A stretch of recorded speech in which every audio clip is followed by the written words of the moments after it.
ونستغفره ونؤمن به ونتوكل عليه ونعوذ بالله من شرور أنفسنا ومن سيئات أعمالنا من يهده الله فلا مضل له ومن يضلله فلن تجد له وليا مرشدا وقال تعالى في شان حبيبه الكريم إن الله وملائكته يصلون على النبي يا أيها الذين آمنوا صلوا عليه وسلموا تسليما اللهم صل على سيدنا مولانا محمد وعلى آل سيدنا مولانا शफीए आसिया तुम हो वसीला बेकास तुम हो तुम्हें चर कर किधर जाओ बताओ या रसूल अल्लाह अल्लाहुम्मा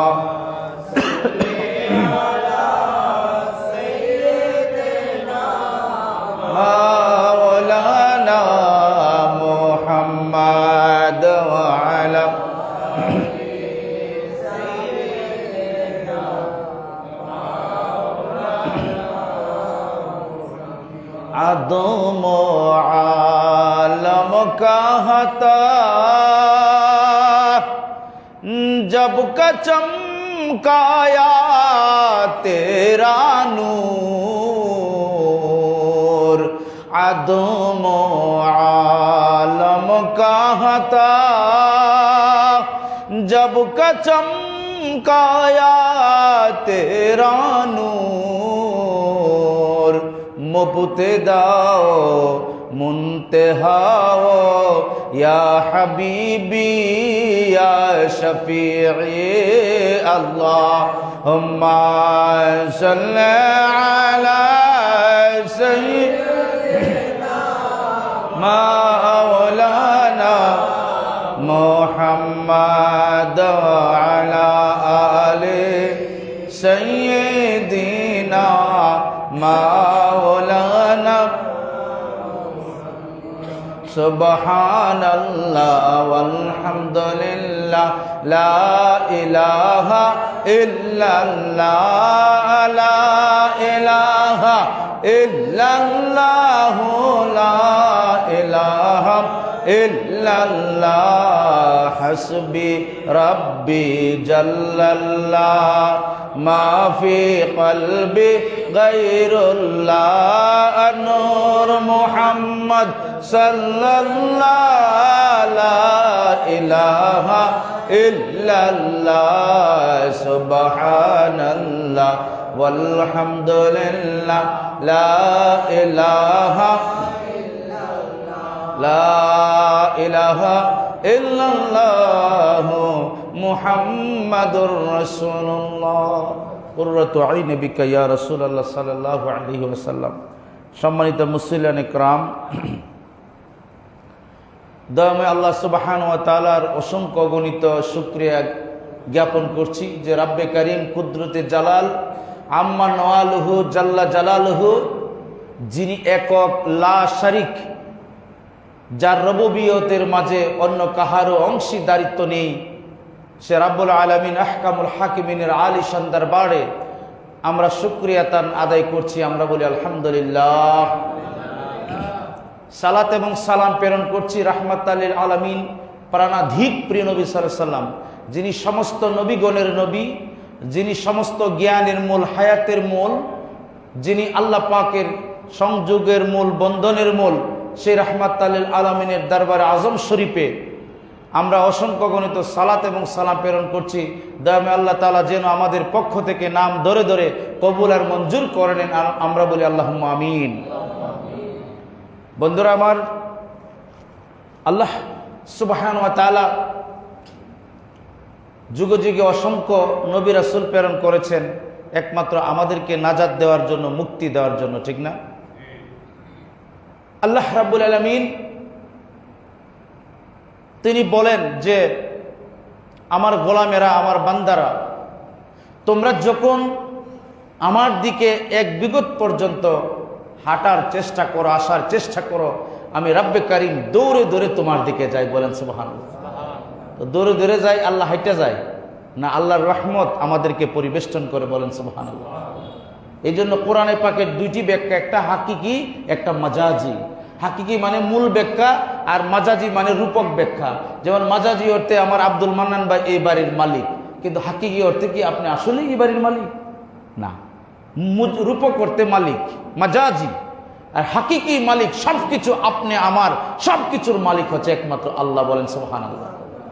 আর রূপক মালিক, রূপক মানে এই যে আমি জামাটার মালিক, এই তোমার মালিকের কাজ তুমি করবা না মিয়া?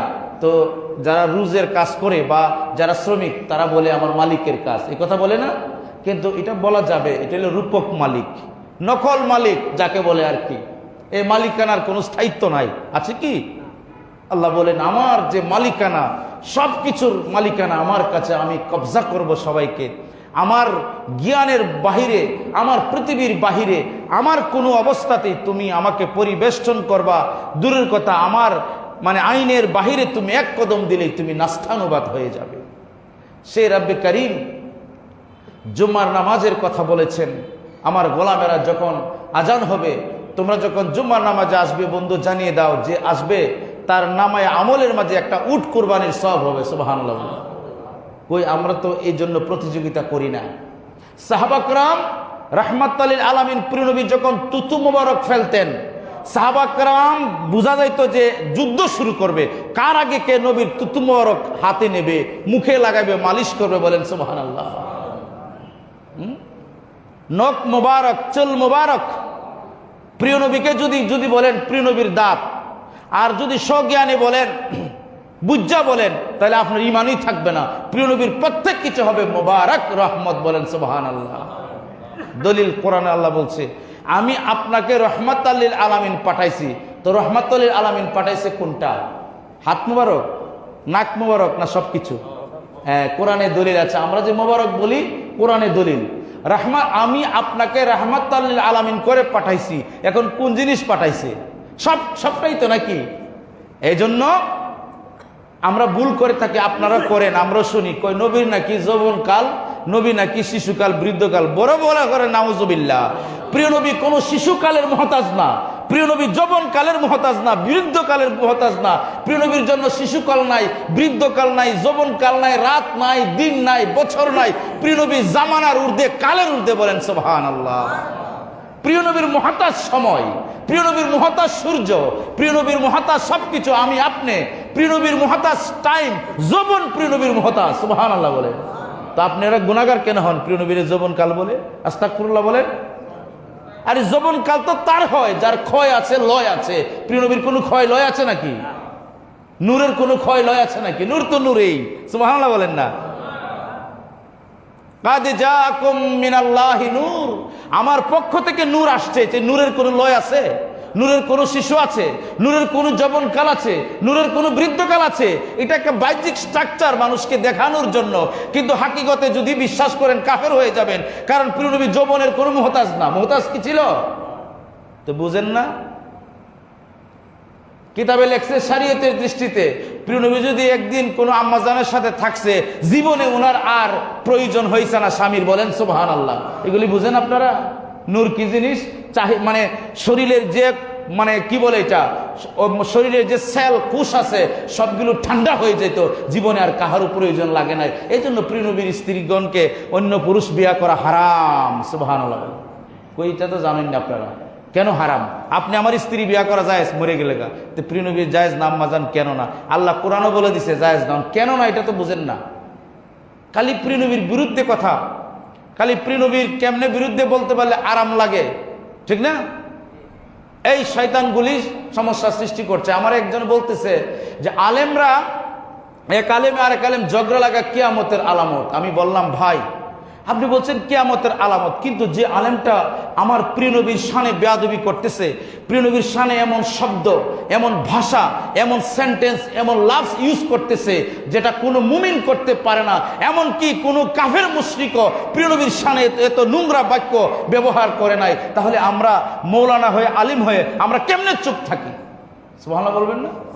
বুখারী শরীফ হাসান বিন সাবিত রাদিয়াল্লাহু তাআলা আনহুকে প্রিয়নবী বলছে, হে হাসান, তুমি আমার বিরুদ্ধে যারা বলবে তাদের জবাব দেওয়াটা তোমাকে আমি জায়েজ করে দিলাম, ফরজ করে দিলাম। প্রিয়নবী মিম্বর শরীফ বানালেন, প্রিয়নবীকে যে বেয়াদবি করত, প্রিয়নবীর শানে কবিতা বলে তারা কুৎসা রটনা করত, এবং হাসান বিন সাবিত রাদিয়াল্লাহু তাআলা আনহুকে প্রিয়নবী বলেন, যাও তুমি আমার পক্ষ থেকে জবাব দাও। বলেন সুবহানাল্লাহ। যখন তিনি জবাব দিতে লাগলেন, জবাব দিতে দিতে এমন পর্যায়ে গেলেন, আল্লাহ পাক কোরআন নাজিল করে দিলেন। আল্লাহ পাক বলছেন, আল্লাহুম্মা আইয়াদহু বিরুহিল কুদুস, হে আল্লাহ, যারা আমার পক্ষে বলবে, আমার পক্ষে যারা বলবে, আমার বিরুদ্ধবাদীদেরকে যারা জবাব দিবে কিয়ামত পর্যন্ত, জিবরাইল আমিন দিয়ে আমি তাদেরকে সাহায্য করব। বলেন সুবহানাল্লাহ। আল্লাহর কোরআন আছে না, আল্লাহুম্মা আইয়াদহু বিরুহিল কুদুস। আল্লাহ পাক প্রিয়নবী দোয়া করছে যে আল্লাহ, যারা আমার পক্ষে জবাব দিবে, আমাকে যারা কুৎসা রটনা করবে, আর এদের বিরুদ্ধে যারা জবাব দিবে, আল্লাহ তুমি তাদেরকে জিবরাইল দ্বারা সাহায্য করিও। তো নবীর বিরুদ্ধে তুমি বলবা, আর আমরা তোমাকে যদি না বলি, তাহলে তো এই সাহায্যটা আসবে না। আসবে কি? আসবে না। কাফের মুশরিকরা বলতো তিনি আমাদের মতো, এটা কাফেররা বলতো, মুশরিকের উক্তি। তুমি আমি নবী আমার মতো, নাউযুবিল্লাহ মিন জালিক, এই কথাটা বলা কুফুরি। নবীকে সাধারণ মানুষ বলা কুফুরি, আরে মানুষ বলাই কুফুরি। আল্লাহ কইছেনি নবী মানুষ, বলছে আমার নূর, আমার রাসূল, আমার নবী। বলেন সুবহানাল্লাহ। তো তুমি মানুষ বানাইতে চাও কেন মিয়া? তোমার এত সমস্যা কোন জায়গায়? তো তুমিও একজন আলেম, কারণ তোমার অনেক টাকা পয়সা আছে, তোমার অনেক মিডিয়া আছে, তুমি হেসি দিলে, তুমি হাসি দিলে সারা বাংলাদেশের মানুষ জানে, ঠিক না? আর অনেক বড় বড় আলেম কোনায় কানায় পড়ে রয়েছে, কিন্তু এদের টাকা পয়সা নাই, বা এরকম প্রচার প্রসার নাই।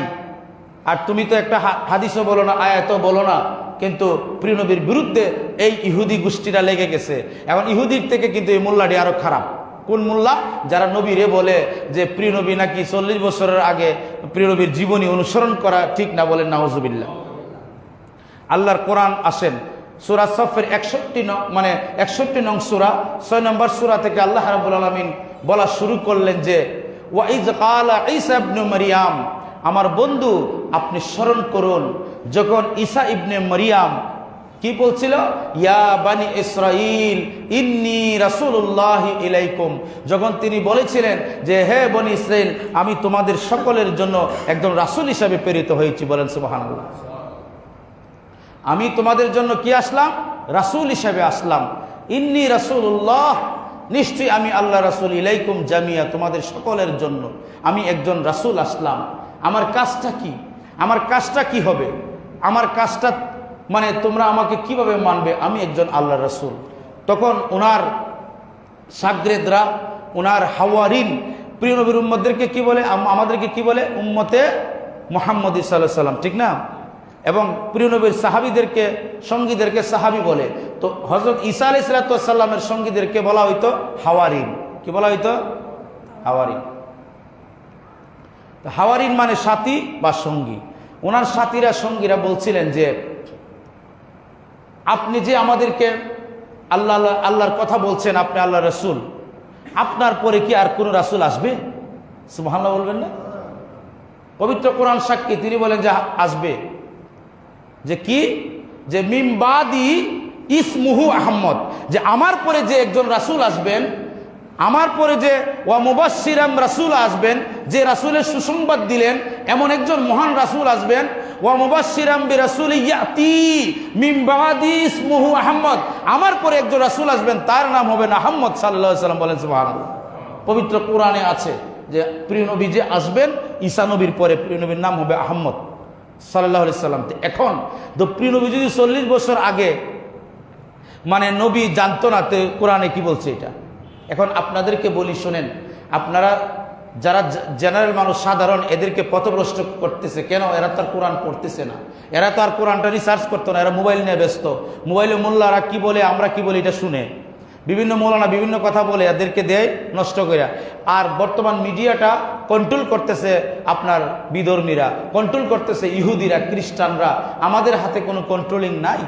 যার কারণে আপনার এই যে নামদারি শায়েকরা যারা আমাদের নামাজের ভিতরে ত্রুটি ঢুকাই দিছে, বলে যে নামাজ হয় নাই, আমাদের তারাবি নামাজের মাঝে তারা হাত ঢুকাই দিছে, ঠিক না? প্রিয় নবীর আকিদার মাঝে হাত ঢুকাইছে, মাজার শরীফ জিয়ারতের মাঝে তারা সমস্যা করতেছে এবং দোয়ার মাঝে সমস্যা করতেছে। ফরজ নামাজ পড়ে দোয়া করলে কি হবে এটার মাঝে সমস্যা করতেছে। ইভেন আপনার আকিদার মাঝে সমস্যা করতেছে, আপনার রুকু সেজদার মাঝে সমস্যা করতেছে, ঈদের জামাতের মাঝে সমস্যা করতেছে। প্রত্যেক আমলের ভিতরে তারা ত্রুটি ধরতেছে, বলেন নাউজুবিল্লাহ। অথচ এরা মিথ্যাবাদী। এদের কারণে আজকে এই সমাজটা দুর্গতি হচ্ছে। কারণ যুব সমাজ এখন মানে আপনার মিডিয়ার প্রতি আসক্তি, মিডিয়াতে আসলে এদের কথা চলে আসে, ভুলে হোক আর ইচ্ছাকৃত হোক তারা কিন্তু এটা দেখে, ঠিক না? এই যে শায়েকরা কথা বলে, এদের কোনো কথা ডকুমেন্টস পাইছেন, কোনো দলিল নাই, কোরআনের হাদিসের কোনো কথা নাই, মন গড়া যা মনে চাই তা। সংক্ষেপে আমি আপনাকে একটা ঘটনা বলছি আপনাদেরকে, যে সূরা মরিয়ম শরীফে হযরত মরিয়ম আলাইহিস সালামরা যখন বাইতুল মুকাদ্দাসে খেদমতের জন্য দিয়েছিলেন, 12-13 বছর, কেউ কেউ বলে 10 বছর, উনি এমন পরিমাণ বাইতুল মুকাদ্দাসের খেদমত করতেন যার মতো খেদমতগার পৃথিবীতে আর কেউ হইছেও না আর হইতেও না। সুবহানাল্লাহ বলে, এত একজন পরহেজগারী ছিলেন তিনি। তো তিনি গোসল করতেছেন, কোরআনে আছে, আমি শুধু মাফহুমটা বলছি, ঘটনা বললে 3-4 ঘন্টা লাগবে। তো জিবরাইল আমিনকে আল্লাহ পাক বাশারার রাসূলা, একজন বাশারের সুরতে, মানুষের সুরতে হযরত মরিয়মের কাছে পাঠিয়ে দিলেন। তিনি বলছেন, ইত্তাকুল্লাহ ইয়া আবদাল্লাহ, হে আল্লাহর বান্দা তুমি আল্লাহকে ভয় করো। ইতিপূর্বে আমি কোনো পুরুষ দেখি নাই, বেগানা পুরুষ, কেউ আমাকে স্পর্শ করে নাই, তুমি এই বাইতুল মুকাদ্দাসে ঢুকলা কেমনে? সুবহানাল্লাহ বলেন। তো যখন উনি লা হাওলা ওয়ালা কুওয়াতা ইল্লা বিল্লাহ পড়তে শুরু করলেন, এই জিবরাইল আমিন বলতেছে, হাসতেছে, বলে তোমার লা হাওলা ওয়ালা কুওয়াতা ইল্লা বিল্লাহ কোনো অসুবিধা না, আমি যাব না, আমি হচ্ছি আল্লাহর পক্ষ থেকে প্রেরিত একজন কি সুসংবাদ বাহক, এবং আমি ছিলাম জিবরাইল ফেরেশতা, আমি তোমার কাছে এসেছি। সুবহানাল্লাহ। তো আল্লাহ কোরআনে বলছে বাশারার রাসূলা, যে একজন রুহানা পাঠাইলেন, রুহে জিবরাইল পাঠাইলেন বাশারের সুরতে। এক নূর বাশারের সুরত হইতে পারেনি, আল্লাহর কোরআন বলছে তো সূরা মরিয়ম, পারে না? কি বলেন? জিবরাইল আমিন কি আসে নাই? তো এই জিবরাইল আমিন নূর না, 70,000 কোটি যার নূরের পাখা, উনি মানুষের সুরতে আসছেন। উনি সবসময় দাহিয়াতুল কালবি রাদিয়াল্লাহু তাআলা আনহুর সুরতে আসতেন, কারণ দাহিয়াতুল কালবি রাদিয়াল্লাহু তাআলা আনহু সুদর্শন একজন ছিলেন। ওনার মতো এত সুদর্শন তখনকার আরবের কেউ ছিল না। সুবহানাল্লাহ। তো বলে আমাকে তুমি টাচ করবা না, বলে না। তখন কয়েকটা রিওয়ায়াত আছে, কিন্তু বাতিলরা বলে অনেক খারাপ কথা বলে, বলেন নাউজুবিল্লাহ। আল্লাহ পাক এদেরকে হেফাজত করুক, এদের জবানকে বন্ধ করে দিক। একটা ফুল দিছে, বিশুদ্ধ মত হলো একটা ফুল নিয়ে এসেছে, কি ফুলটা যখন দিলেন মরিয়ম আলাইহিস সালাম, তখন আপনি শুনলেন ফুটা, এই ফুল শুনগার কারণে ওনার রুহুটা ওনার কাছে চলে গেলেন, বলেন সুবহানাল্লাহ। আরেকটা রেওয়াত, তিনি ওনার বক্ষ মোবারক দিকে ফু দিলেন, হা করলেন, ফু দিলেন। এই রেওয়ায়াতগুলি ঠিক, কিন্তু বাতিলরা কিন্তু আরো খারাপ একটা রেওয়ায়াত বলে, যেটা কোনো কিতাবে নাই, এটা তাদের বানোয়াটি কথা। তো তিনি বলতেছেন যে আমাকে তো কেউ স্পর্শ করে নাই, তুমি আমাকে কলঙ্কিনী করতেছো, এটা তো ঠিক না, এটা কেমনে? আল্লাহ পাক, আমি তো বিয়ে হয় নাই। তখন আল্লাহ পাক বললেন, হ্যাঁ মরিয়ম, আল্লাহর পক্ষ থেকে যা করার হবে, তুমি কোনো চিন্তা করো না। তখন মরিয়ম আলাইহিস সালাম আর একজন চাচাতো ভাই ছিল, ওনার নাম ছিল ইউসুফ নাজ্জার, অনেক পরহেজগার একজন আল্লাহর ওলি ছিলেন, বড় পরহেজগারী একজন ছিলেন। ইউসুফ নাজ্জার বাইতুল মুকাদ্দাসের খেদমত করতেছে। যখন সময় যাচ্ছে দেখলেন তিনি হামেলা হতে লাগলেন। তো তিনি বললেন যে সর্বনাশ, মানুষে তো কানাকানি করতেছে যে মরিয়মের মা হান্না বিনতে ফাহুস, এদের বংশ পরম্পরায় কেউ খারাপ ছিল না, মরিয়ম তুমি কেমনে খারাপ হইলে, এইভাবে কানাঘুষা করতেছে। তখন তিনি বিশ্বাস করতেছে আবার নাও করতেছে। ইউসুফ নাজ্জার বলতেছে, বোন কেমনে কি হলো, আমি তো বিশ্বাস করতে পারতেছি না, তুমি এত বড় ইবাদতকারী ছিলে, কোনো পুরুষ এখানে ঢুকার মতো ক্ষমতা নাই, আল্লাহর ঘর বাইতুল মুকাদ্দাস, তখন বলে যে আল্লাহ রাব্বুল আলামিন মা হাওয়াকে সৃষ্টি করেছিলেন বাবা আদমের পাঁজর থেকে, ঠিক না? আল্লাহ কি অক্ষম ছিলেন? বলে না, আল্লাহ তো সক্ষম। তাহলে বাবা ছাড়া আল্লাহ কি আমাকে সন্তান দিতে পারে না? বলে পারে। যাই হোক, সংক্ষেপ ঘটনা হচ্ছে, জিবরিল আমিন বললেন যে মরিয়ম তুমি চলে যাও বেতেল নামক শহরে চলে গেলেন। তো এখানে যাওয়ার পরে উনি একটি আপনার গাছের নিচে বসলেন, মরা গাছ, বসে রইলেন উনি। বসার পরে উনি চিন্তা করতেছে, আল্লাহ আমাকে তুমি যদি নষ্ট করে দিতে, আমাকে যদি ধ্বংস করে দিতে তাহলে অনেক ভালো ছিল, কারণ আজকে মানুষরা আমাকে প্রশ্ন করবে, আমাকে দুঃখ দিবে, আমাকে কষ্ট দিবে। আল্লাহ তুমি আমাকে এই বিপদ থেকে বাঁচাও। জিবরিল আমিন ডাক দিয়ে বলে, হ্যাঁ মরিয়ম তুমি কোনো চিন্তা করো না, যখন লোকজন তোমাকে প্রশ্ন করবে তখন তুমি বলবে যে আমি রোজা রাখছি। কি রাখছি?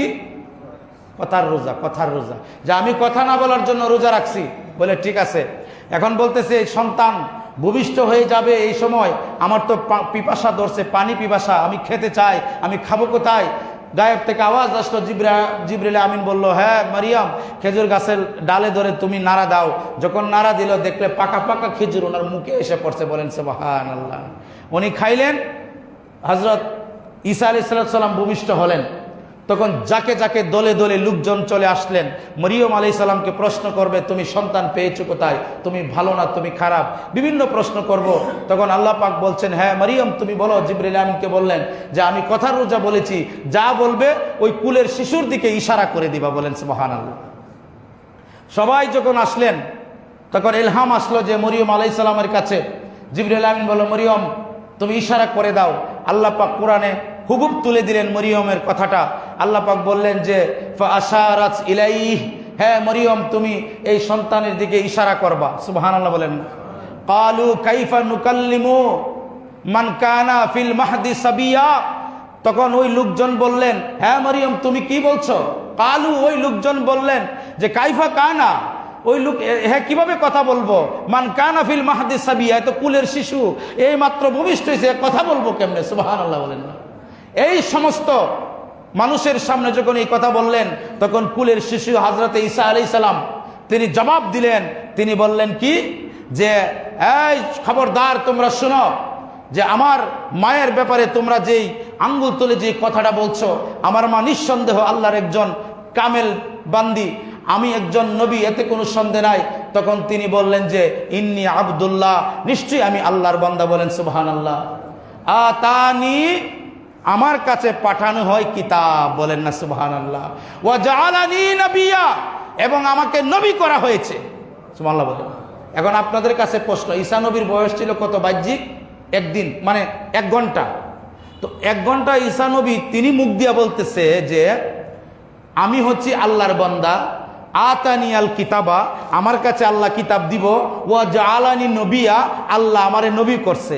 তো ঈসা নবী যদি প্রথম দিন 1 ঘন্টার নবী হয়ে মায়ের গর্ভ থেকে এসে তিনি যদি বলতে পারে আমার কাছে কিতাব আসছে, আমি আল্লাহর নবী, আর যিনি ঈসা নবীরও নবী, সমস্ত কুল কায়নাতের নবী, সমস্ত জ্ঞান যার মুহতাজ, হায়াত যার মুহতাজ, সেই রাহমাতাল লিল আলামিন কি 40 বছর আগে জানতো না তিনি নবী? আপনারা কি বলেন, জানতো না? তো এখন যে আমি বললাম কোরআন দিয়ে বললাম না হাদিস দিয়া, ডাইরেক্ট আল্লাহর কোরআন নস, হ্যাঁ এটাকে বলে আপনার কাতিয়ে দলিলে কাতেই, যেটা বিশ্বাস না করলে কাফের হয়ে যাবেন আপনি। ঈসা নবী বলতেছে যে আমি আল্লাহর নবী, আমার উপরে কিতাব নাজিল করা হয়েছে, এবং ওয়া জাআলানি নাবিয়া, আমাকে নবী করা হয়েছে। সুবহানাল্লাহ। আল্লাহ পাক যদি ঈসা নবীকে এই শক্তি ক্ষমতা দান করলেন, একদিনেরও না 1 ঘন্টার শিশু এই মাত্র ভূমিষ্ঠ হলেন, সমস্ত লোকজনকে প্রশ্নের উত্তর দিলেন যে আমার মা পবিত্র, আমি পবিত্র সন্তান, আমি আল্লাহর নবী। তো তিনি একদিনের হয়ে যদি আল্লাহর নবী যে তিনি জবান দিয়ে বলতে পারে, আর প্রিয় নবী বলতে পারছে না, কি বলেন আপনারা? বলতে পারেন নাই। এটা কোরআন দিয়ে বললাম, হাদিস তো আপনার রয়ে গেছে। এবং কোরআনে সরাসরি প্রিয় নবীর নাম ইসমুহু আহমদ, প্রিয় নবীর নাম আহমদ সাল্লাল্লাহু আলাইহি সাল্লাম যে হবে, ঈসা আলাইহিস সালাম বলে গেছেন। এবং ঈসা নবীকে প্রশ্ন করা হলো, ওগো আল্লাহর নবী ঈসা, আপনি বললেন একজন মহান রাসূল আসবেন, তো ওই রাসূলের কি উম্মত হবে? বলে হ্যাঁ। উম্মতের পরিচয় কি? তিনি বলতেছেন উম্মতরা হবে অত্যধিক জ্ঞানের অধিকারী, এবং তারা হবে এমন জ্ঞানের অধিকারী যে যারা কাঠরে আপনি স্বর্ণ বানাইতে পারে, সুবহানাল্লাহ বলে, যারা মাটিরে স্বর্ণ বানাইতে পারে, সুচরিত্র স্বজ্ঞানের অধিকারী, এবং তাদের আরেকটা বৈশিষ্ট্য হচ্ছে তারা অল্পতে তুষ্ট থাকবে, আর আল্লাহ পাকও তাদের অল্প আমলে আল্লাহ তাদের উপর তুষ্ট থাকবে, বলেন না সুবহানাল্লাহ। আল্লাহর কোরআনে আল্লাহ পাক বলছেন, তাহলে রাহমাতুল লিল আলামিন প্রিয় নবী সম্পর্কে তুমি কুধারণা পোষণ করছো, তোমার লজ্জা করে না? তুমি মৌলানা, এখন তুমি বলবা যে মৌলানা মৌলানা লাগিয়া গেছে, এই কথাটা বলা হারাম। তখনও কিন্তু এই বিরুদ্ধবাদীরা ছিল। হযরতে আবু বকর সিদ্দিক রাদিয়াল্লাহু তাআলা আনহুর আমলে একদল বলল যে আমি নবী, বলেন নাউজুবিল্লাহ, নবী দাবি করে তার অনুসারীও ছিল, মুসাইলামাতুল কাজ্জাব। মুসাইলামাতুল কাজ্জাব আরেক দল বলল যে হে আমিরুল মুমিনিন হযরত আবু বকর, প্রিয় নবীর আমলে আমরা জাকাত দিতাম, কথা বলি নাই, কিন্তু আমরা জাকাত দিব না, জাকাত কোনো আল্লাহর বিধান না, বলেন না নাউজুবিল্লাহ। তাহলে তাদের মাথায় পাগড়ি ছিল, টুপি ছিল, তাদের দাড়ি ছিল, নামাজ ছিল, তাহাজ্জুদ গুজারি ছিল, তাদের মাঝে বড় বড় আলেম ছিল, পণ্ডিত ছিল, তারা বলল জাকাত দেওয়া আল্লাহর বিধান না। এটা কি আছে না? এটা তো হাদিস শরীফ বলছি। তো সিদ্দিক আকবর রাদিয়াল্লাহু তাআলা আনহু কাছে যখন খবর আসলেন, তিনি দাঁড়িয়ে গেলেন উন্মুক্ত তরবারি নিয়ে, যে যতক্ষণ পর্যন্ত তারা জাকাতকে ইসলামের বিধান হিসাবে স্বীকার না করবে ততদিন পর্যন্ত আমি হযরত আবু বকরের তরবারি তাদের বিরুদ্ধে যাবে। এমনকি তারা যদি গুরুর রশ্মিকে জাকাত দিতে অস্বীকার করে, তাদেরকে আমি কতল করব, আমার তরবারি থেকে তারা রেহাই পাবে না। আর না হলে তারা বলুক আমরা ইসলাম থেকে খারিজ হয়েছি, কিন্তু ইসলামে দাবি যদি করতে হয়, মুসলমান যদি দাবি করতে হয়, তাহলে জাকাতকে স্বীকার করতে হবে, বলেন সুবহানাল্লাহ। তো তোমরা যদি মুসলমানদের খারিজ হয়ে যাও আমাদের আপত্তি নাই, কিন্তু যদি মুসলমান দাবি করো তাহলে এটা মানতে হবে প্রিয় নবী সমস্ত নবীদের নবী, সুবহানাল্লাহ। আল্লাহর কোরআনে ওয়াইজ কালা বলছেন যে ইজ কালা, আপনি বন্ধু আপনি স্মরণ করুন, কোন সময়ের কথা স্মরণ করুন, ওয়াইজ আখাযাল্লাহু মিসাকান নাবিয়িনা, ওই সমস্ত কথা স্মরণ করুন যখন সমস্ত নবীদেরকে একত্রিত করে আমি অঙ্গীকার নিয়েছি, শপথ নিয়েছি যে সমস্ত নবীগণের মূল হচ্ছেন আপনি, আপনাকে সাহায্য করবে, আপনার উপরে ঈমান আনবে, এই মর্মে আমি তাদেরকে নবুয়তি দান করছি, বলেন সুবহানাল্লাহ। এটা কোরআনে পাকে আছে, এটা তারা লুকায়। কথা বুঝতে পেরেছেন? তো কোরআনে সব কিছু আছে প্রিয় নবীর তুতু মুবারকের কথা আল্লাহর কোরআন আল্লাহ বলেছে, সুবহানাল্লাহ। প্রিয় নবীর কদম মুবারকের কথা আল্লাহ বলেছেন। কি বলেছেন? যে আমার বন্ধু আপনি যখন নুরানি কদম মুবারক দিয়ে এই মক্কার জমিনে হেলে দুলে হাঁটেন, আমার বড় ভালো লাগছে, এজন্য আমি বললাম উকসিমু বিহাজাল বিলাদ, এই বিলাদের কসম, আপনার শুভাগমনের জায়গার কসম, যেখানে আপনি হেলে দুলে কদম দিয়ে হাঁটেন, বলেন সুবহানাল্লাহ। কদম মুবারকের কথা বলা হয়েছে। আবুল আহাব বলছিল আপনার 2 হাত ধ্বংস হয়ে যাবে, 1 হাত ধ্বংস হয়ে যাবে। আমি জবাব দিয়েছি আবুল আহাব তোর 2 হাত ধ্বংস হয়ে যাবে। আমি জবাব দিছি যে আপনার হাতটা আমার হাত, সুবহানাল্লাহ বলেন। হ্যাঁ আমার বন্ধু, আমি আপনার যখন আপনি আমার প্রেমে মত্ত ছিলেন, দল্লান শব্দের অর্থ হচ্ছে আপনি আমার প্রেমে হারিয়ে যাওয়া, আমার প্রেমে মত্ত হয়ে যাওয়া। কিন্তু দল্লা শব্দের অর্থ এই শয়তানরা, এই আহমদুল্লাহ শায়েকরা, তারা দল্লা শব্দের অর্থ বলে নবী নাকি পথভ্রষ্ট ছিলেন, বলেন নাউজুবিল্লাহ। আরে বাবা, কোরআনের ইলম বোঝা এত সহজ না, আবার কঠিনও না। দল্লা অর্থ হচ্ছে যে আপন প্রভুর প্রেমে নিজেকে হারিয়ে ফেলা, বলেন না সুবহানাল্লাহ। অর্থ বুঝছেন না যে প্রিয় নবী আল্লাহর প্রেমে বিভোর ছিল। বাকাবিল্লার দরজার অলি যখন হয়ে যায়, তখন আল্লাহ রসুলের প্রেমে এত তিনি হারিয়ে যান, নিজেকে নিজে বিলীন করে দেন, আর বুঝতে পারেন না তিনি তো আল্লাহর নবী। এজন্য ওনার দাদা, ওনার প্রিয় নবীর দাদা ওনাকে খুঁজেছেন, তারপরে ওনাকে পেয়েছেন। বলে যে আপনি কোথায় ছিলেন? যে আমি আল্লাহর দিয়ানে ছিলাম, বলেন সুবহানাল্লাহ। এইটার অর্থ হলো এইটা। আর তারা এটার অর্থ তুলে কি, যে আপনাকে কি আমি পথহারা পাই নাই?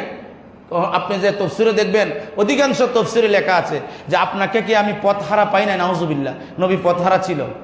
আর ঈসা নবী যদি 1 ঘন্টার নবী, তিনি যদি 1 ঘন্টা হয় নাই ভূমিষ্ঠ হওয়ার পরে 30 মিনিট হইব, উনি বলতে পারে আমি আল্লাহর নবী, আমার কাছে কিতাব আছে। আর যিনি ঈসা নবীরও নবী, প্রিয় নবী না হইলে ঈসা নবীও হইতো না, সেই নবী কি বলতে পারেন না আমি নবী না? এটা বলা হইতো কুফরি। মুসলিম শরীফ আবু হুরায়রা রাদিয়াল্লাহু তাআলা আনহু থেকে একখানা হাদিস আছে।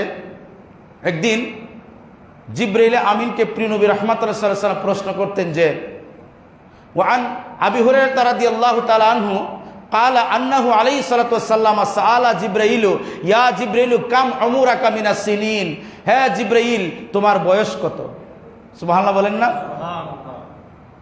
ফাকালা জিবরাইলু ইয়া রাসূলুল্লাহ সাল্লাল্লাহু আলাইহি ওয়াসাল্লাম লাস্তু আলামু গায়রা আন্না ফিল হিজাবে 40 ফিল হিজাবের রাবিআন, যে ইয়া রাসূলুল্লাহ আমি কিছু বলতে পারি না, তবে আমি ফিল হিজাবের রাবি, যে চতুর্থ আকাশের মাঝে নাজমান, আমি একটি তারকা দেখেছি জলজল করতে। সুবহানাল্লাহ বলে। কে বলতেছে এই কথা? জিবরিল আমিন। হাদিসের কিতাবের নাম কি? মুসলিম শরীফ, সহিহ হাদিস। আবু হুরায়রা রাদিয়াল্লাহু তাআলা আনহু থেকে বর্ণিত যে আকাশে একটা তারকা জলজল করতেছে, আমি এটা দেখছি। ইয়াতলাউ ফি কুল্লি 70 আলফা মাররাতিন আলফা সানাতিন মাররাতান, যে ইয়া রাসূলুল্লাহ আমি ওই তারকাটাকে এই অবস্থায় 70,000 বার দেখছি। সুবহানাল্লাহ।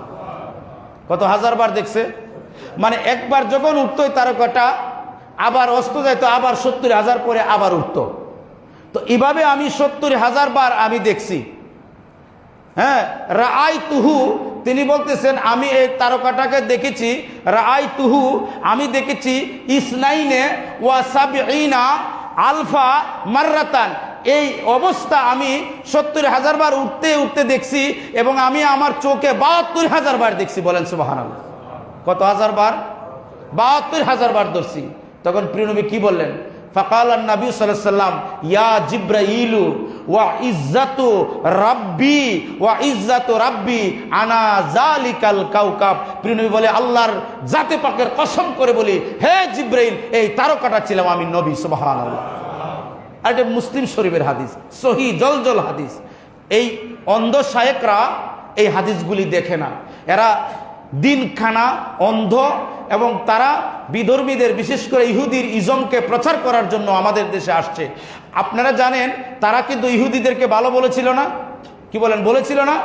এই লামাজাহাবিরা তারা বলছিল যে ইহুদিরা ভালো, ইসরায়েলটা খারাপ, মানে এই ফিলিস্তিনিরা খারাপ, এই কথা তারা বলছিল। এবং তারা এটা বলছিল অধিকাংশ নবী নাকি ইহুদি ছিল। নাউজুবিল্লাহ করেন, বলে না এই কথা? অধিকাংশ নবী ইহুদি ছিল নাকি? তার মানে কি? তারা ইহুদিদেরকে প্রমোট করতেছে, ইহুদিদেরকে তারা প্রমোট করতেছে। এবং আমি আপনার কাছে বলি, আমার একজন কলিগ সনাতন ধর্মের আরেকজন মৌলানা, সেও মানে অনেক বড় মৌলানা লোকজনের দাবি করে। তো সনাতন ধর্মের লোকের কাছে সে বলতেছে যে আমাদের নবী তো মরে মাটির সাথে মিশে গেছে। বলেন নাউজুবিল্লাহি মিন জালিক। এই সনাতন ধর্মের ভদ্রলোক দাঁড়িয়ে বললেন, খবরদার, আপনি এটা কি বলছেন? আপনি এটা তো ঠিক না। বলে, কেমনে ঠিক না? আমরা তো জানি প্রিয় নবীর নাম মোবারক নিয়ে বলছে, তার ভাষায় তিনি আল্লাহর নবী, তিনি নূর, তিনি তো মানে বাহ্যিকভাবে ইন্তিকাল করছে, কিন্তু তিনি তো জিন্দা নবী, উনি তো কান মোবারক দ্বারা শুনে আল্লাহর পক্ষ থেকে রিজিক প্রাপ্ত। আপনি এটা কি বললেন? তখন এই মৌলানা বলে, না না, আপনি হিন্দু মানুষ হয়ে জানবেন কেমনে? তিনি বলেন, না, আমি তো এটা শুনছি আরো বড় বড় আলেমদের কাছ থেকে, এবং আমার আকীদা হচ্ছে প্রিয় নবী রোজা শরীফে জীবিত সশরীরে, এবং প্রিয় নবী নূরের। বলেন না সুবহানাল্লাহ। তো আমি চিন্তা করলাম কথাটা শুনে, তো সনাতন ধর্মের ভাই থেকে তো এরা আরো খারাপ, ঠিক না বেটি? কারণ যারা হিন্দু মানুষ, সনাতন ধর্মের সত্যিকারের ভাই, তারা নবীর প্রতি ভালো ধারণা আছে, প্রিয় নবীকে মহাব্বত করে, ইজ্জত করে, সম্মান করে, তাহলে তো ওই ভাইদের যে আকীদা, এর থেকে নিকৃষ্ট আকীদা শায়েখ আহমদুল্লাহদের, ঠিক না বেটি? কারণ সেই ভাই তো নবীকে নূর মানলো, ভাই তো নবীর সাথে নবীর প্রশংসা করলো। এবং যে লোকটা বলছে আমি ওনাকে চিনি, এখন উনি আমার কলিগ। কথা বুঝতে পেরেছেন? আমার সাথে এই আলোচনাটা হয়েছে। তিনি একজন হিন্দু মানুষ, কিন্তু নবী সম্পর্কে ওনার ভালো ধারণা। উনি প্রিয় নবীর নাম মোবারক নিলে তাজিবের সাথে নেই, নাম মোবারক নিলে তিনি চুমা খায়। আমি বললাম, এটা করেন কেন? কোন আমার এটা ভালো লাগে। সুবহানাল্লাহ বলেন না? তাহলে কি ওনার আকীদা ভালো না হের আকীদা ভালো? হিন্দু ভাইয়ের আকীদা ভালো না? নবী সম্পর্কে তার কুধারণা নাই, নবীকে তাজিম করে, মাজার শরীফ দেখলেই সালাম করে। আমি কি এটা করেন কেন? কোন উনি তো আল্লাহর ওলি। তো ওনারা মানে, হিন্দু মানুষ হয়ে মানে, তারা বুঝে তিনি আল্লাহর ওলি। আর ওই শায়েকরা বুঝে না, কারণ তারা টাকার কাছে জিম্মি বিক্রি, পাঞ্জাবি টুপি পরলেই এবং কয়েকটা কথা বললেই সারা পৃথিবীর মানুষ তোমাকে চিনলেই। কারণ এখন মিডিয়ার যুগ, এখন টাকা থাকলে বা আপনি যদি খারাপ কাজ করেন বা ভালো কাজও যদি টাকা আপনি ছড়াছড়ি করেন, তাহলে আপনি পরিচিত হইতে বেশি সময় লাগবে না। লাগবো? কি বলেন, লাগবো নি? লাগতো না। তাহলে ওই শায়েকদের থেকে আমার যুবক ভাইয়েরা আপনারা সাবধান থাকবেন। এই কম্পিউটারে যায় বসিয়ে 2 লাইন দেখি দিকা পড়ে না, দেখি দিকা পড়ে না, একটা হাদিসও নাই, কিচ্ছু নাই, বাংলা কিছু কথা বলে একটা প্রশ্ন তুলে মানুষের মাঝে বিভ্রান্তির সৃষ্টি করে, ঠিক না বেঠিক? আল্লাহর নবীর শানে বেয়াদবি করে। আর আল্লাহর নবীর শানে বেয়াদবি করলে যে আলেম বসে থাকবে, যে যুবক ভাই বসে থাকবে, যে ইমানদার বসে থাকবে, সে বেঈমান। কারণ হাসান বিন সাবিত বলেছেন, আমার উপরে ফরজে আইন, যখন যে কেউ নবীর বিরুদ্ধে কথা বলে আমি দাঁড়িয়ে প্রতিবাদ করা। বলেন সুবহানাল্লাহ। সে পৃথিবীর যেই হোক না কেন। নাজ্জাশীর কাছে পাঠানো হলো সাহাবা কেরামকে। নাজ্জাশীকে বলল, হ্যাঁ নাজ্জাশী, প্রিয় নবী সত্য। তিনি তাওরাত কিতাব বের করলেন, বের করে দেখলেন ঈসা নবী বলছেন, হ্যাঁ আখিরি জামানার সত্য একজন নবী আসবেন, সত্য দিন সহ, তিনি হবেন আলোকিত, তিনি হবেন আল্লাহ পাকের সত্যিকারের রসুল, এবং তিনি সমস্ত রাসূলের সত্যায়নকারী, এবং তিনি হবেন শেষ নবী। নাজ্জাশী প্রিয় নবীর উপরে কলেমা পড়ে মুসলমান হয়ে গেলেন। সুবহানাল্লাহ বলেন। বাদশা নাজ্জাশী পড়ার পরে মুসলিম শরীফের হাদিস, তাবরানী শরীফের হাদিস, তিরমিজি শরীফের হাদিস, তিনি বলতেছেন, হ্যাঁ আমার ভাইরা, প্রিয় নবীকে গিয়ে বলবে যে রাজ্য পরিচালনার ক্ষমতা, রাজ্য পরিচালনার কাজ যদি আমার না থাকতো, তাহলে আমি রবের শপথ করে বলতাম, আমি প্রিয় নবীর দরবারে যাইতাম, প্রিয় নবীর জুতা মুবারক আমি বহন করতাম, এবং প্রিয় নবীর জুতা মুবারকে চুমু দিয়ে আমার জীবন ধন্য করে নিতাম। বলেন সুবহানাল্লাহ। আর এই শায়েকরা বলে প্রিয় নবীর জুতা, বলেন নাউজুবিল্লাহ। প্রিয় নবীর জুতা মোবারক, পেশাব মোবারক, পায়খানা মোবারক, চক্ষু মোবারক, সবকিছু মোবারক হয়ে যাবে। আর আমরার এগুলি হচ্ছে মোবারক সারা, ঠিক না বেঠিক? আমরার ঘাম, প্রিয় নবীর ঘাম না, প্রিয় নবীর ঘাম মোবারক। কারণ প্রিয় নবীর ঘাম মোবারকের মধ্যে সুগন্ধি ছিল। সুবহানাল্লাহ। সাহাবারা আতর বানাইছে, ঠিক না? তাহলে সেই প্রিয় নবীর সম্পর্কে যাদের কুধারণা, যাদের খারাপ ধারণা, এদের থেকে আমাদের জাতি সমাজকে রক্ষা করতে জন্য আমরা কথা বলতে হবে। কারণ সে বলছেন, আরও যারা বলে, আমি আগে একটু বলি, আপনাদেরকে বলি শোনেন, যে বলে যে প্রিয় নবীর শিশুকাল, প্রিয় নবীর যৌবনকাল, বৃদ্ধকাল, এটা বলা বেয়াদবি। কারণ প্রিয় নবী সমস্ত কালের ঊর্ধ্বে, ঠিক না বেঠিক? প্রিয় নবী সমস্ত কাল প্রিয় নবীর মুহতাজ, সময় প্রিয় নবীর মুহতাজ, হায়াত প্রিয় নবীর মুহতাজ, মৃত্যু প্রিয় নবীর মুহতাজ, অক্সিজেন প্রিয় নবীর মুহতাজ, নাইট্রোজেন প্রিয় নবীর মুহতাজ, প্রিয় নবীর মুহতাজ সৃষ্টি জগতের সবকিছু। আর আল্লাহর নবী একমাত্র আল্লাহর মুহতাজ। বলেন সুবহানাল্লাহ। তো এজন্য আমরা খুব সাবধানতা অবলম্বন করে, বাহ্যিক বাশারি সুরত মুবারক প্রিয় নবীর ছিল, এই বাশারি সুরত মুবারক ছিল, এটা কোনো অস্বীকার করি না, কেউ করবেও না, আছে না? প্রিয় নবীর বাশারি সুরত যদি মুবারক না থাকতো, তাহলে তো আমরা কি টিকতে পারতাম না। কিন্তু এই বাশারি সুরত মুবারক নিয়ে খালি আলোচনা। আর যে বাশারি সুরত মুবারক ছিল, এটা আল্লাহর নূর ছিল। বলেন সুবহানাল্লাহ। এটা অনেক দলিল আছে। তো প্রিয় নবী আমার আপনার মতো না। যদি আমার আপনার মতো স্ট্রাকচার হইতো, আমরা খাইলে মলমূত্র বের হয়, আর প্রিয় নবী খাইলে সুগন্ধি বের হইতো। সুবহানাল্লাহ। প্রিয় নবীর পেশাব মুবারক ছিল পবিত্র। হ্যাঁ, প্রিয় নবী যখন হাজত যাইতো, জমিন দুভাগ হয়ে যাইতো। জমিনকে জিজ্ঞাসা করতো, হ্যাঁ জমিন তুমি দুভাগ হয়ে গেলে কেন? জমিন বলে, প্রিয় নবীর পেশাব মুবারক, পায়খানা মুবারক আমাদের জন্য রিজিক, আমাদের জন্য খাদ্য। বলেন সুবহানাল্লাহ। তাহলে সেই নবীর শানে আজকে আলেমরূপী জাহেলগুলি বেয়াদবি করতেছে, আর আমরা বসে থাকবো। আর কিছু সংখ্যক লোকে বলতেছে আলেমরা লাগা কিয়ামতের আলামত। আর সেই ব্যক্তি আমার প্রিয় নবীর সম্মান নিয়ে বেয়াদবি করতেছে। আল্লাহর কোরআনে বলতেছে, যারা প্রিয় নবীর পক্ষে কথা বলবে, জিবরিলকে দিয়ে আল্লাহ পাক তাদেরকে সাহায্য করবে। যারা প্রিয় নবীর পক্ষে কথা বলবে, আল্লাহ রাব্বুল আলামিন তাদেরকে 3টি সুসংবাদ দিয়েছেন। এক সুসংবাদ হলো, যারা আমার বন্ধুর পক্ষে কথা বলবে, আমার বন্ধুকে যারা সেভ করার জন্য যারা কিয়ামত পর্যন্ত থাকবে, এইরকম আলেমদেরকে আল্লাহ পাক 3টি মর্যাদা দিয়েছেন। এর মাঝে 1 নম্বর মর্যাদা হচ্ছে, দুনিয়ার জমিনও সে কোনোদিন রিজিকের অভাব বোধ করবে না। বলেন সুবহানাল্লাহ। দুনিয়ার জমিনে সে কখনো লাঞ্ছনা অপদস্থ হবে না। আর 3 নম্বর হচ্ছে, সে ঈমানের সহিত মৃত্যুবরণ করবে। তার মৃত্যুটা হবে ঈমানের সাথে। শয়তান তাকে পরাস্ত করতে পারবে না, কারণ প্রিয় নবী তখন প্রোটেকশন দিবেন, শয়তান তার কাছে আসতে পারবে না। ঈমানের সহিত সে ইন্তেকাল করবে। সুবহানাল্লাহ। তা আমরা চাই না ঈমানের সহিত ইন্তেকাল হোক? আমার বন্ধুরা, আগে আমরা শুনতাম বা হাদিসও আছে, আমরা পড়েছি যে মসজিদে যে আগে আসে তার একটা উট কুরবানির সওয়াব হয়, এরপরে যে আসে এমনি এমনি একেবারে ডিম পর্যন্ত আছে। কিন্তু এখনকার কেউ উট কুরবানি দিতে রাজি না, ঠিক না? এখনকার মুসল্লিরা আপনারা অনেকেই আছেন, সবাইকে বলছি না, বেশিরভাগকে বলছি, উট কুরবানি দিতে রাজি না। বলে এটা বাকি কথা, এটা আসই না মিসাই। বলেন না নাউজুবিল্লাহ। কারণ এটা তো দেখতেছি না। তবে আপনাকে বলি, আপনি যখন শিশু ছিলেন, এখন এত বড় হয়েছেন, আপনি কি শিশু হয়ে দেখাতে পারবেন? কই আপনি হন না? আপনার পরিবর্তন হয়েছে না? আপনি যুবক ছিলেন, এরপরে বৃদ্ধ, এরপরে দাড়ি উড়ি পাইকা গেছে, এরপরে একদিন শেষ, ইন্না লিল্লাহি ওয়া ইন্না ইলাইহি রাজিউন, আপনার জানাজার এলান হয়ে যাবে। তো এটা কি আপনি দেখতেছেন চোখে? কিন্তু এটার পরিবর্তন ঘটতেছে। Every action has a reaction, প্রত্যেক ক্রিয়ারই প্রতিক্রিয়া আছে। আপনি যদি কাজ করেন একটা ফল পাবেন। মসজিদে আল্লাহ পাকের আজান যখন হবে, আপনি ঘরে বসে থাকা আপনার জন্য হারাম, হারাম সমস্ত কাজ তখন করা হারাম। আপনি যে অবস্থায় আছেন কাজ ছেড়ে দিয়ে মসজিদের দিকে আপনি যাবেন। সুবহানাল্লাহ বলেন। কই আপনারা তো মোবাইলের দিকে চাই থাকেন।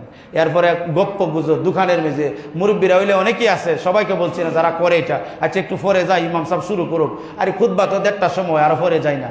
কিন্তু না, যতক্ষণ পর্যন্ত আল্লাহর ঘর মসজিদে থাকবেন, আপনি আল্লাহর রহমতের মাঝে, আল্লাহর রহমতের চাদরের মাঝে আপনি পরিবেষ্টন অবস্থায় থাকলেন, আল্লাহর রহমত আপনার কাছে আল্লাহ নাজিল করতেই থাকেন। সুবহানাল্লাহ।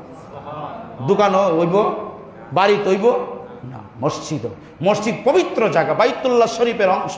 আপনি আজান করলে আপনি চলে আসবেন, সব হবে। এটা আপনি দেখতেছেন না, কিন্তু উন্নতি হবে। আল্লাহ পাক যেন আমাদেরকে ভালো চিন্তা, ভালো কাজ, প্রিয় নবীর প্রেম, প্রিয় নবীর সম্মান বুঝার তৌফিক দান করে বলি আল্লাহুম্মা আমিন। আলহামদুলিল্লাহ।